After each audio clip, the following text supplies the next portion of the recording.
Okay. Hi, everybody. Good. We've got the wave down. Excellent. Since this is my one opportunity to really directly talk to you about the science, I did want to say a little bit more about, sort of the way that neuroscientists are now conceptualizing what mindfulness training is and its utility for high stress, high performance groups. And I would consider law students among those individuals, especially at this particular moment when we're trying to keep our heads together and keep everything going and make sure our academic investment is steady, even though a lot is unsteady in our lives. And as Scott may have mentioned to you, he and I have been working over the last decade together on exactly sort of that kind of group. Obviously, undergraduates, as one of the papers that you read describes, but also people that are in their professional lives face a lot of stress, including lawyers and judges, but also military service members, military spouses, first responders, medical professionals. The list sort of goes on and on. So the work that I'll share with you today is going to I want to tell you a little bit about me and the work that we do in my lab, because I know none of us are on campus, but just so you know, when we are all back, hopefully that will happen, my lab is very close to the law school, and we do conduct brain imaging studies on mindfulness.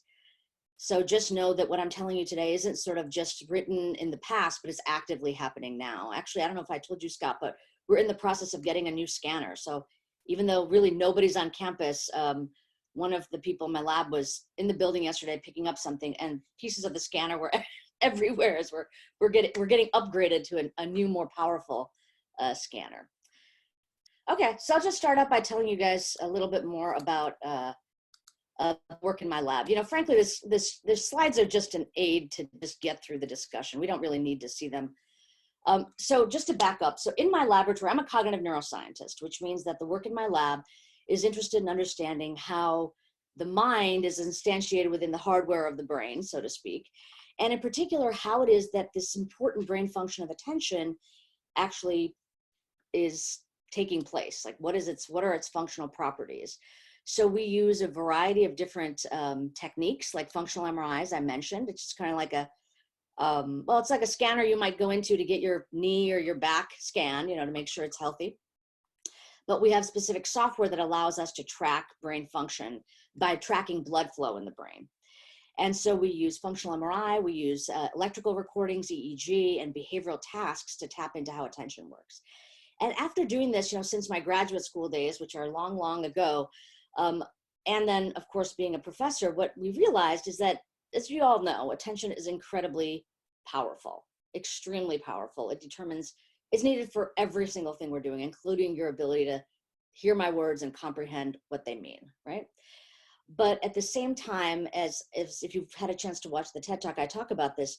What we know is that even though it's powerful, it's also vulnerable. And there are kind of three top forms of kryptonite, if you will, or really disablers of attention, which are stress, poor mood, and threat.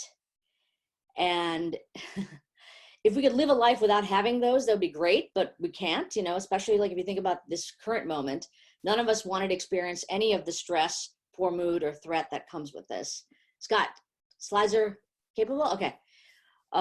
But just to finish the sentence, but here we are, right? So even though we need to be able to use our attention for everything we do, we happen to experience circumstances that are disabling of attention. And from that, what I started getting very interested in is what routes we might have to train attention to make it stronger, more capable, more resilient, because these are just part of the human condition.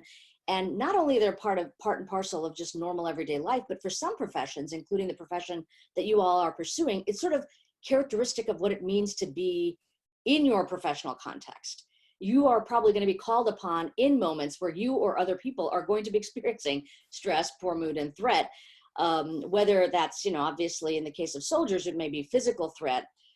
In the case of the people that you would be encountering or you yourself might experience, it's obviously the sense of psychological threat or psychological safety that we see. And the brain does not care if it's physical or psychological. It responds sort of the same way. So mindfulness training became a powerful tool that we started pursuing as a cognitive training tool. And what I want to share with you today is really how it is that we can think about mindfulness as a cognitive training tool and what it is within the series of practices, including the open monitoring practice that you guys are focusing on this week, that strengthen it, that train it, that is sort of as some of our military colleagues say, the push-up for the mind, that we might do repeatedly to actually strengthen up these core capacities. All right, so this next slide is what I just described to you, sort of our basic program of research. And the next one is actually just describing all the people in my lab that I get to share their brilliant work. I'm the only one speaking, but of course there's lots of people, including our wonderful instructor for this course, Scott, who has been an invaluable collaborator all these years and has allowed us to do the work that we do. You'll also see some of the kinds of groups that we work with in this image, right? The service members, firefighters, football players, a whole host of professional sports teams. And of course, we don't have a lot of pictures of here, but many people in the legal profession we work with as well. Okay, so what kind of categorizes or captures the kind of groups that we work with? This is just a listing of some of the groups: students, athletes, firefighters, military personnel. But all of them have some things in common. And as I've already described, right, that they're prone to we're all prone to the kind of ups and downs of life. But for these particular groups, meaning all of us, since we're all in an academic context, there are intervals over which stress is not simply ups and downs, but kind of incessant and protracted. And it almost, you could say, ramps up as we go over the course of the academic semester, for example. So actually, it's funny. My husband went to law school, and I was, his girlfriend at the time. So I remember these days, and I remember at the point where he actually was preparing to take the bar exam, that he was so single focused that it was almost like nothing else. Everything kind of cleared away from his mind, and the ability for him to do much of anything else I was seeing it being reduced. I was actually in graduate school studying attention at the time, so it was kind of an interesting primer for what ended up being sort of the rest of my career, of how this how attentional demands can actually constrain and sometimes disable our attention. So, but all of these groups that I've listed here have these high stress intervals, whether it's athletes and the preseason training, or firefighters in hurricane season, military service members, and pre-deployment or deployment itself. And what kind of captures this is this notion that what we want to be able to do over these high stress intervals is still optimize our performance. We still need to be able to perform well, and we need to be resilient to whatever challenges we may experience. And not only do we need to get through the whole thing, we need to be successful through it. We need to keep our ability to perform well kind of steady throughout, no matter what demands are coming at us kind of piecemeal, but also as they may increase over the course of, let's say, an academic semester. So there's high demand and high stress circumstances. And because all of this is happening, we end up being extremely time pressured. We don't have a lot of extra leeway to try to explore new things, etc. So even if, for example, you decide that, I'm so stressed right now, it'd be so great if I could go on a 1-month mindfulness retreat. Yeah, good luck with that, right? That's not going to happen. In fact, finding 15 minutes in a day where you might be able to practice things that may be beneficial are not always available to us. So that's just to say, this is the nature of the kind of groups that we work with and that I want to share with you today in terms of the research. So here's what I would like to share, and it's going to be fast. So I'm going to probably skip slides. I'll go over stuff. I'll kind of condense across multiple slides, but not to worry.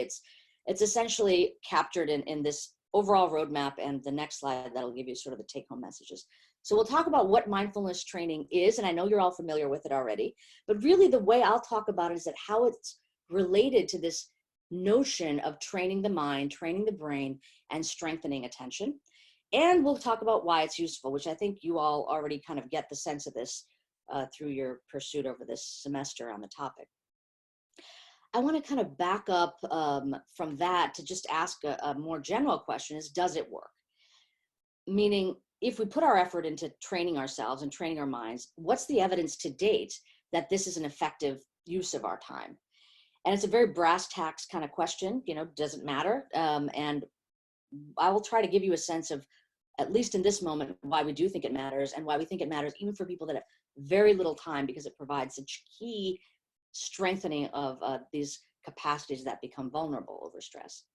And then we have been pursuing, Scott and I, and the work in my lab has been pursuing best practices. So if you're going to do it, what is the most time efficient, accessible, scalable way in which you can get the core workout, so to speak, and get benefits from the training? And I do want to share some of that with you, because I think that then it becomes not just a great idea, and if I have time, sometime in my life, I'll do it. But like, look, this is the minimum effective dose that if I do every day, I will see benefits in my own life. And it gets you much more in the driver's seat of what may be possible for you in these high demand moments, high demand intervals, frankly. So the take home message will just be where we'll end up at the end of this talk. And I always like to give this slide because one thing I know as an attention researcher, and again, if you saw the TED Talk, you see me emphasize this, half of our waking moments, our attention is not in our present moment. So you're all sitting here, I see you, some, the faces I can see are looking attentive at me, but I know your minds are going to be all over the place. That's the natural nature of the mind. So if you're not here half the time, I want to make sure that we don't end up with you only getting 15 minutes worth of information. So here's where we're going. Try to stay with me, try to stay attentive. And here's what I'm going to tell you, that high stress circumstances compromise well-being, attention, and associated cognitive functions.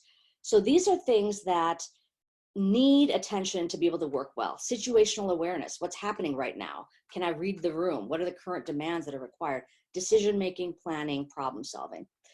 And that resilience is trainable. It's not just a great idea or a capacity you happen to have or not have, but it's something you can actually pursue as bettering in yourself to make it more accessible. And that science, while encouraging, we have a long way to go, but I'm going to give you some highlights that might help motivate your ongoing engagement in mindfulness practice. All right, so let's start with this kind of image. And this is just to kind of paint the picture from an historical journey of where we're at right now. So 100 years ago, if somebody said, it's a good idea to get on your bicycle, just take off the back wheel and pedal as hard and fast as you can for 30 minutes to go nowhere, most people would say, you're nuts. If you saw people running 100 years ago, usually you'd think they're getting chased by a fire or a bear. This is not something we pursue, but of course we do this all the time. Maybe we're doing less of it because all the gyms are closed right now, but we do this because we know that physical exercise is good for physical health. And just raise your hand if you agree with me that, with this question, right? Does physical exercise improve physical health? Raise your hand. That's everybody, right? Every single person's raising their hand right now. In fact, you'd say, this is so obvious. Why are you even wasting our time talking about this? Well, I'm talking about this because this is a relatively new cultural understanding. And the reason we are able to have this cultural understanding is because of science. And, we now know exactly what we're supposed to do. The CDC, the Surgeon General, these are organizations that can tell us precisely what we should do to stay physically fit. We don't always do it, but we know what we should do. And there's about 300,000 research articles that have been published since 1980 that parse out this relationship that have led us to this cultural understanding. We now know, science has confirmed, as much as science ever can, that this relationship is real. And so the reason I want to bring this up is because, if we ask a related question, does mental exercise improve our psychological well-being? I mean, how many of you would say yes to this? Yeah, probably you're all going to say yes. You're in this class. You've been hearing about this. You're a bias sample, as we might say. But if we went through and I asked each of you, tell me exactly the kind of exercise you think is going to help psychological well-being, we'd have a variety of answers. Some might have things that they like to do and others might have other things. And of course, we're nowhere near being able to say with certainty and authority from our public health officials exactly what that looks like. And that's just because the science hasn't quite caught up yet. So just to say we all kind of are triangulating around this, but part of the work in my lab is trying to get us to the same point we are with physical activity and physical health. What is the repertoire of things? What are the suite of things we might do every day to keep ourselves psychologically healthy and resilient? All right, does that make sense of kind of what the parallel is? Just nod if you're getting me, if you're with me. Okay, good, thank you. Okay, so I'm not the only one that's interested in this. The NIH itself has been asking people, what do you do to help your psychological well-being? And this is even dated by a few years, but meditation is a very common response that people give with regard to what they do for mind-body practices. And I want to just say one word regarding meditation, because I don't know if you've actually used that term. Probably you've heard mindfulness meditation in the conversations, but from, again, a brain training perspective, the way that I think about meditation is sort of the same way I might think of another umbrella term. That's why I literally put an umbrella in here to remind me to tell you that. A broad category that kind of anchors around kind of a family resemblance approach to what we mean. In the same way the term sports means something, right? But what you do specifically to train to be an Olympic level golfer, very different than what you do to be a gymnast. So it's an anchoring kind of broad umbrella term, but there's specificity. Same thing goes with meditation. Meditation, I would say, is in the mental realm, right? Mental training exercises engaged in with regularity to cultivate specific mental skills. And what those are differ based on what we're aiming to achieve and what the particular practices are. So just giving you 3 examples here: transcendental meditation, compassion practices, mindfulness meditation. And what distinguishes mindfulness from other forms of meditation is the intention is to cultivate this present-centered or present moment attention with this non-judgmental, non-elaborative quality. And so all the practices, including the focused attention practices you've been doing, and now the open monitoring that you've been engaging in more recently, are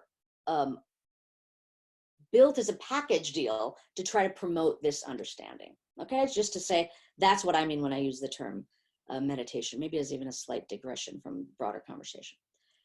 All right, so then, going back to the NIH and their probing, they ask people, well, okay, of these things that you do, in particular with meditation itself, why do you practice this? What is it achieving? You're doing it for psychological well-being, but what is the challenge point that's doing it? And the common response was this.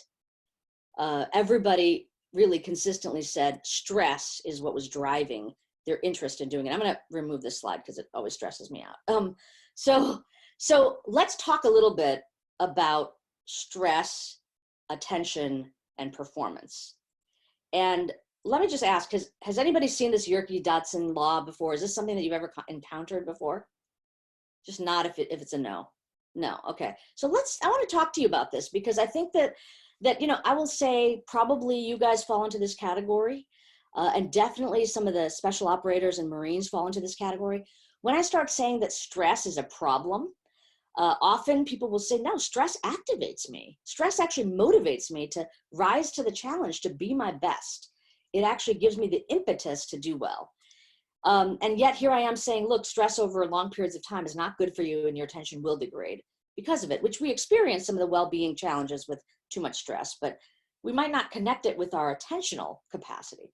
So what this is saying, this Yerkes-Dodson law is saying, is that when stress is low, so for example, I want you to prepare a paper for class, but it's not due till like 6 months from now, for example, let's say. Stress is low, and your performance on that paper is going to be pretty low. You're not going to even try to engage in it. There's not a lot of motivation, and performance is not going to be all that emphasized. But as we up the ante, right, as we start wanting to have people, as the circumstances are increase in stress, performance actually gets more and more robust. You get better and better at doing something. As if I say you've got 2 days to prepare something, you might be ramped up, ready to go. That's enough time for you to do a good job, to focus. And there will be some optimal amount of stress in which your performance is peak.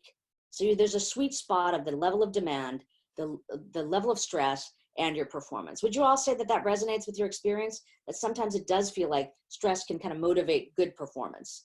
Yes? Okay. So I'm not going to disagree with you on that, just like I didn't disagree with the special operators and Marines that said that it activates them. But unfortunately, if you keep going with that level of demand and you push past that sweet spot, now all of a sudden you're in the distress zone and performance will be degraded. That may also seem sort of obvious. Like, yeah, I know that there's too much stress, like too much demand on me, maybe not just with the workload, but all the factors in my life that add to my stress levels. And I can see, yeah, my performance is going to be compromised. But here's the key point that I wanted to mention. If you have this optimal amount of stress, and you do perform well under it. For a short, not protracted, a very punctate period of time, it will help you. But even if it's that same level of stress, so nothing really changed, there's still a certain amount of demand, but you experience it over a longer period of time, now all of a sudden you're going to start entering into the distress zone.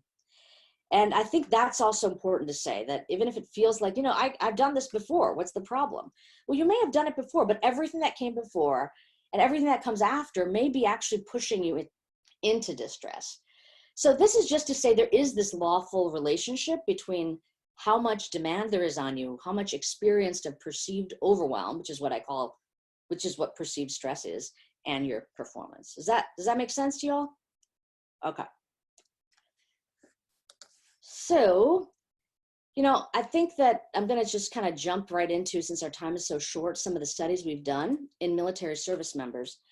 But I did want to give you a sense that, this is a very poignant example. This is a photo project that was done with pre-deployment soldiers.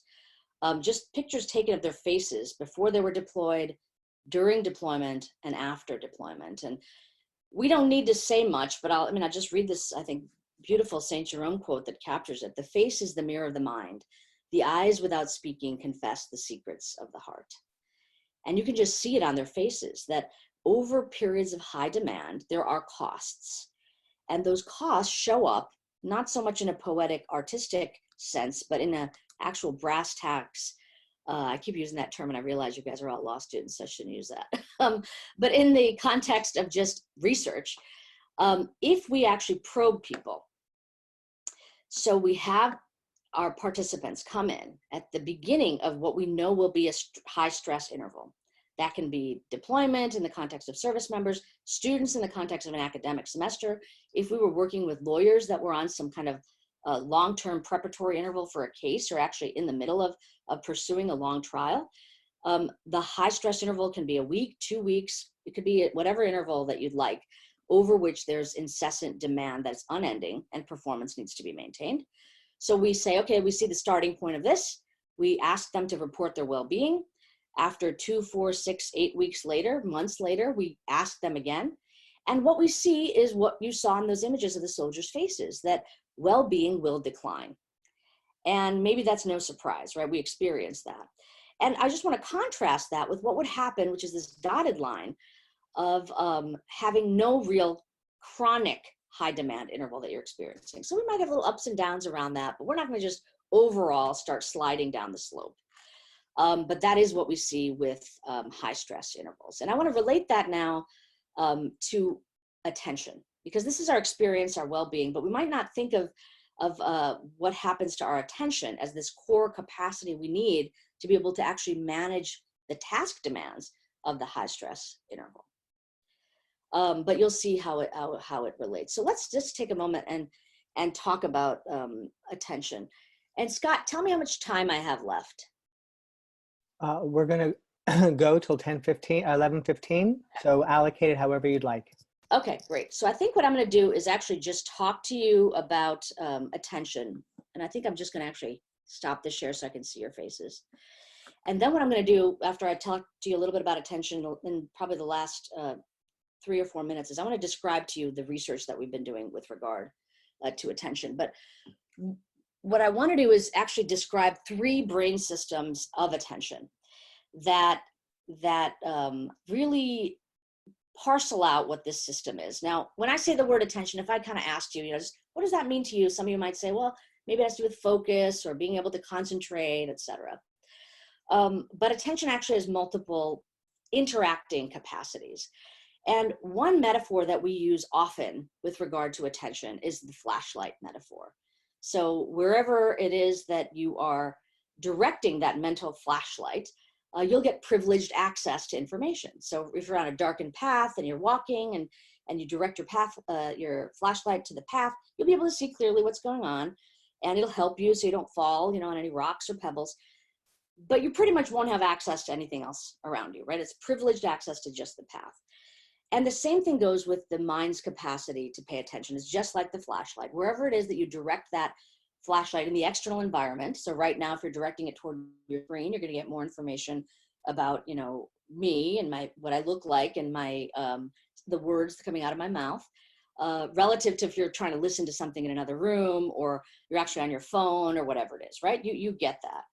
But I want to also remind you that that flashlight is not just directed to the external environment. We can willfully direct that flashlight to the internal environment. And we do this very often. You might do it in the context of a mindfulness practice where you're checking in with the body, for example, but you also do it with regard to content knowledge you have and autobiographical personal memories you have. So if I ask you, it's 11 now, what did you have for breakfast this morning? Can everybody do that? You might be saying, oh, I forgot to have breakfast. I've been sitting in front of this computer for hours on end, whatever it is. But the point is just that what happened in that moment is that you probed your long-term memory. Actually, it is long-term memory. You allowed that information to arise, and then you were shining the flashlight on that to actually recall it back to yourself, okay? So you could do that for just content knowledge. You could do that for emotions. So what's the last time you experienced joy? You could do the same thing, joy, and you experience that in the moment because the flashlight is shining on that. So that's what we call the orienting system of attention, and that is a very powerful brain system that we obviously use all the time. And I wanted to just mention that it's also the brain system that we think becomes problematic in psychological illnesses like depression. So with depression, what we think happens is that flashlight just keeps pointing to depressogenic thoughts. We even call it attentional rubbernecking, kind of like you just kind of like when you're driving down the road and you might see something you need to, like an accident or something like that, this kind of desire to go look back. Pointing the flashlight on depressogenic thought is prominent in people that suffer from depression. We don't usually think about depression as a disorder of attention, but actually, in fact, it is, because it's not allowing us to have control over where we're directing our focus. All right. So that's one aspect of attention, the flashlight or the orienting system. Another aspect of attention is something that I like to use the metaphor of a flashing yellow light, or like a caution light. When you're driving down the road, I'm not talking about a yellow traffic light. I'm talking about you're just driving down the road and you see a flashing yellow light. What does that typically mean? Usually it means just be alert, right? Pay attention. You might not know what the deal is. It might be a weird traffic pattern, or maybe there's children around, or whatever it is, but you are asked to be in this surveilling mode of watchfulness, very different than the flashlight. Right? Instead of broad, narrow, and privileging, you're not privileging anything. I would say this system is very much aligned to what we've been talking about, what you guys have been talking about with regard to open monitoring. So it's still an intentional system, but nothing is really going to be thrown out as irrelevant, and nothing is going to be necessarily held as particularly relevant till it captures your attention. And for example, if you're driving, you got to take action, right? So there's orienting, as we talked about the flashlight, alerting, which is this flashing yellow traffic light.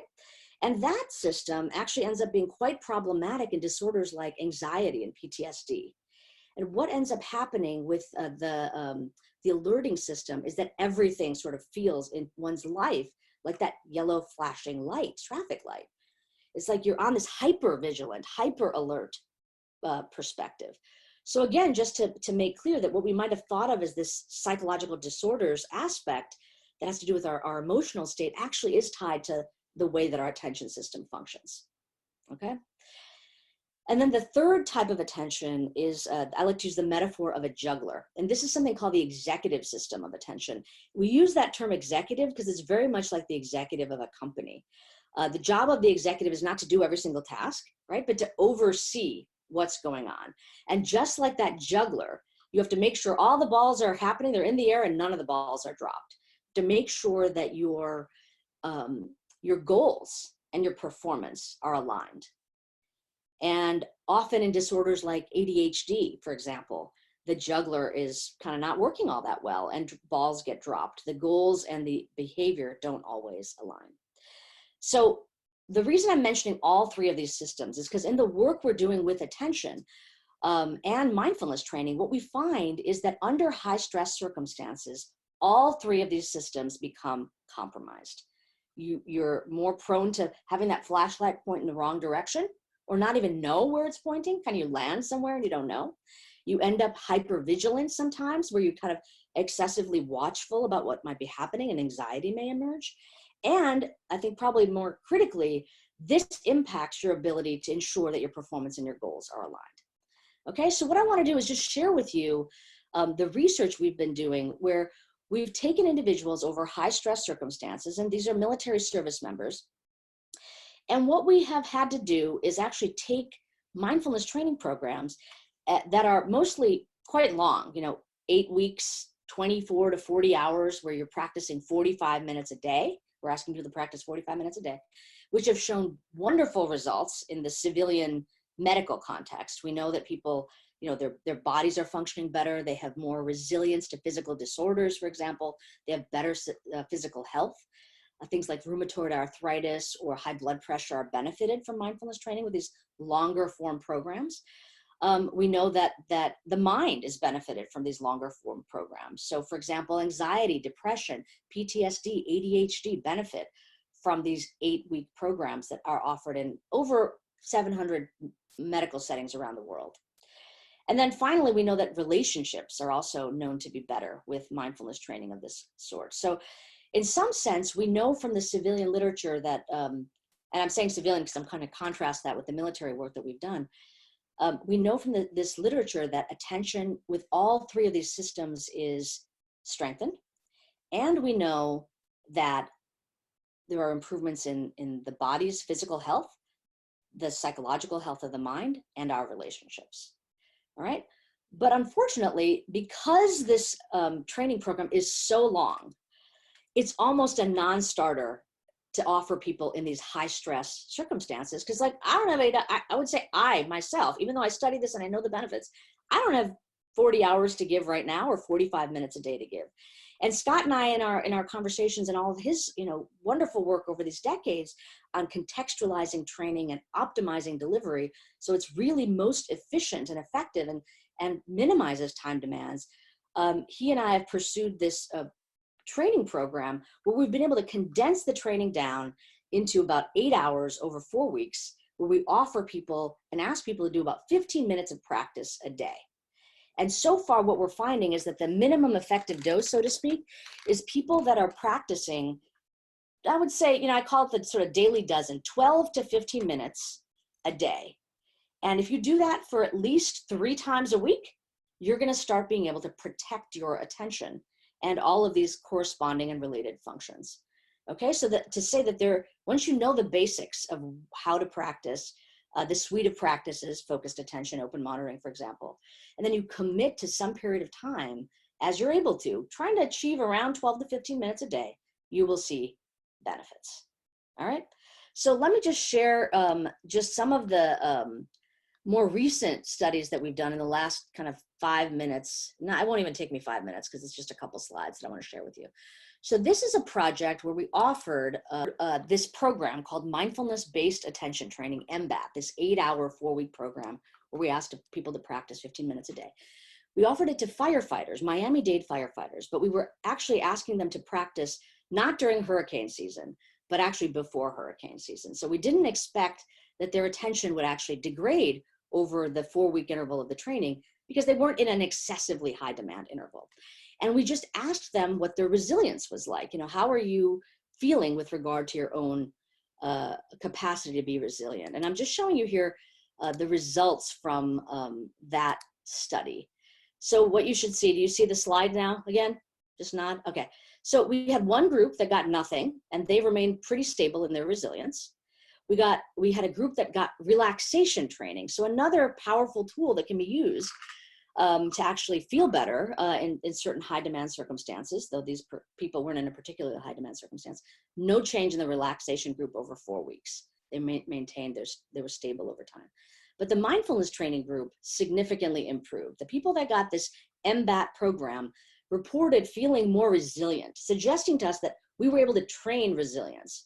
And what was very interesting about this is that this capacity to be resilient corresponded with their core ability to pay attention. And the way that we track attention in my lab, just to remind you of, that these are objective measures. Now, when we go from resilience, which is subjective, and you say how resilient you feel, to attention, you can use performance-based metrics, brain-based metrics to see how well people perform in their tasks of attention. So you sit in front of a computer screen, you do a series of attentionally demanding tasks. We look at your accuracy and your response times. This is not something that you can just kind of willfully change your performance on. And over high stress now, people, by the way, the firefighters didn't show this. The firefighters looked stable over time. We still were able to see some improvement in their attention. But if we look at people over high stress intervals, their attention actually systematically and reliably declines, just like well-being declines. So when we move from people training individuals or high performance, high stress groups under kind of normal conditions to now under high stress conditions. So, if we had actually followed through with the firefighters and now trained them and offered them this research during hurricane season, we would have seen this for the group that got no training. They would have gotten worse. This is the pattern we see over and over again in pre-deployment military cohorts, for example. We also see the same pattern in students over the academic semester. So the question is, what happens if you give these same individuals that if we did nothing at all would look like this over high stress, a mindfulness training program over that high stress interval? And remember, we're willing to do this because we've really tried to make it the most time efficient program possible. And so the research I'm going to kind of summarize here in the last slide or two is just, we've worked with a whole host of people from the different military branches, right? We worked with the Marine Corps, Special Operations, et cetera. And for all of these different groups, we've offered this 4-week training program with this requirement or request for 15 minutes a day under high stress circumstances. And what I'm showing you now is what most of them showed. So when we compare it, when we look at the no training group, they significantly declined in their performance, just as we'd predicted. But what was fascinating, and we've seen now over and over again in our published studies, is when they got MBAT, this mindfulness training program, they actually stayed stable over time. Now, most researchers would not jump up and down to say, hey, look, I did something and nothing changed. But it's important to us to say that this is actually quite powerful, because we know that if we do nothing at all, things will change, and they'll change in the wrong direction. People are going to get worse. So I wanted to just end on this note to say that this type of training is beneficial, not just broadly speaking in terms of stress reduction, wellness improvement, improvements for mind, body, and relationships, but really this core brain system of attention that we need for literally every single thing we do. And the kind of hopeful part was that for those individuals that already have strong attention, in this case for us it was special operators, they didn't actually decline over the no training interval, and they actually got better even though it was a high stress interval, because they had committed with real consistency to practicing 15 minutes a day for at least 3 times a week. All right, so I'm going to stop the share and just end now. And I'm sorry, I didn't really give any time for questions, but I hope that this gave you kind of a broad sense of the approach that we take in the kind of research that we do in my lab, as well as the value and utility of knowing what attention is, how it works, and how vulnerable it can be over these circumstances. I mean, in some sense, yes, if you experience it, it's in your head, but it's literally in your head. It is the way that your brain is functioning in these moments. And that there's a hopefulness, even as we right now are experiencing high stress. You should be confident, at least based on the research that we've done over the last decade, to say that even if I've never really given it a full try, if I start even now, while the demands are high, I can benefit. And it's not an inordinate amount of time, as little as 15 minutes a day in these focused attention and open monitoring practices that you can be expertly guided with Scott himself, can benefit your capacity to pay attention, which unfortunately we're all vulnerable to at this time. All right, so I'll just end there. And thank you. And just because it's such a treat to have you and to hear all that you've shared, let's take maybe a few minutes. Should you have a question over any of the things that Dr. Amishi has spoken to, or that you just think about in general, before we then transition on. If you have a few minutes, Amishi, do you? Yeah, Okay. yeah, absolutely. Yeah, go ahead.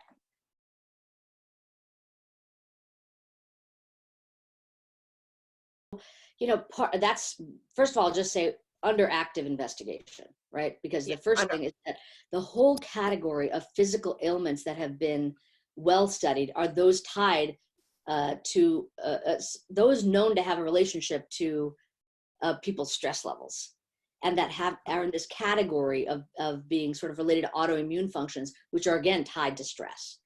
So the mechanisms of action of how mindfulness training is actually benefiting those kind of ailments is still done through this same route. So if paying attention to our present moment experience can cut the cycle of rumination and worry, which adds to our incessant experience of stress, it may reduce stress-related hormones sort of circulating in our baseline blood serum, which then have this whole host positive cascade in the body to start allowing the body to heal itself. Because unfortunately, the onslaught of and presence of high cortisol in the bloodstream starts disabling the body's own repair systems, which can add to inflammation, which actually is what leads to a whole host of illnesses, including rheumatoid arthritis. So I just want to say that, yes, that we're working out the details on the exact mechanisms, but what seems to be key is that people, when they practice these suite of practices, if they're able to actually experience less perceived stress, which comes through better control of their attention, right? The flashlight isn't going to depressogenic thoughts. The yellow flashing light isn't just experiencing anxiety. Then you benefit from this cascade.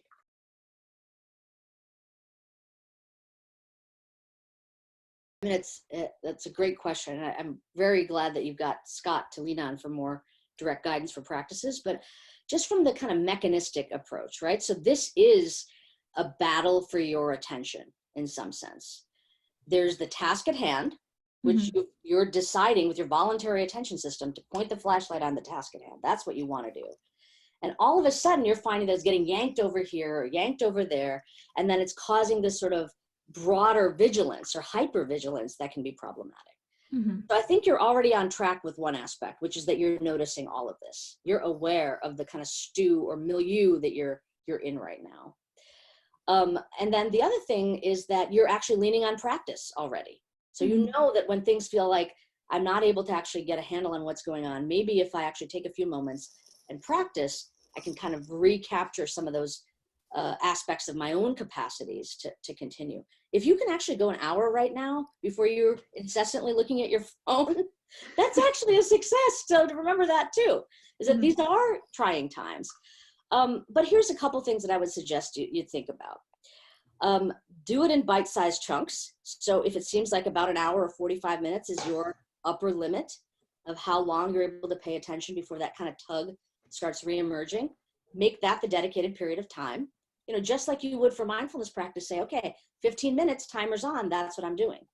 You can treat your work time as your mindfulness practice. So I'm going to decide to dedicate my focus, my flashlight, to the task at hand and make it appropriate for what seems within the reasonable range. None of us need to be doing anything that tortures us beyond what feels comfortable.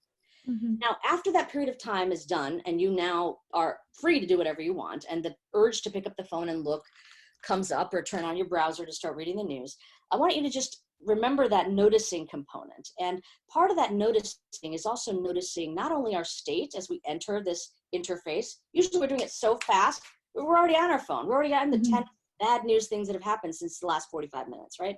So I just say, again, a time to practice your engagement with technology mindfully. Notice yourself picking up the phone, noticing what apps you're going to go to, notice yourself kind of reviewing it. And here's the important piece. Before you even start engaging, just keep one question in mind that is really back to the juggler, the central executive. What is my goal? What do I want to achieve from my time interfacing with my phone in this moment? And hold that in your ongoing attentional state, or working memories, we call it. Because then what you might find is if the goal is, I want to be informed about what's happening right now. If that is prominent in your mind as you're going through and you're noticing, okay, this has changed, now we're on lockdown orders here, or this has changed in this neighborhood. Okay, I've achieved my understanding. My goal has check, right? And then think through other things that I want to experience in my time before I go back to my next 45-minute work practice. Maybe I want a little leisure and connection. Okay, let's make sure that is what you're achieving. Not being so at the whims of whatever appears on your feed, but you're more in control and holding that as the intention for the way you're going to practice. In the same way that if you're doing a breath awareness practice, you know the mind will wander, but the intention is to be aware of what's happening and then to return it back as you need to. First, let's take a note of the sound of two hands clapping over Zoom. Thank you. And because we do this, so be mindful that if a tree were to fall, it would sound the same way probably, even though we're all watching it. So thank you, Amishi, very, very much for taking the time and for answering those questions. And thank you all for not only being present and attentive and engaged as you all always are, but for also those two very, very superb questions.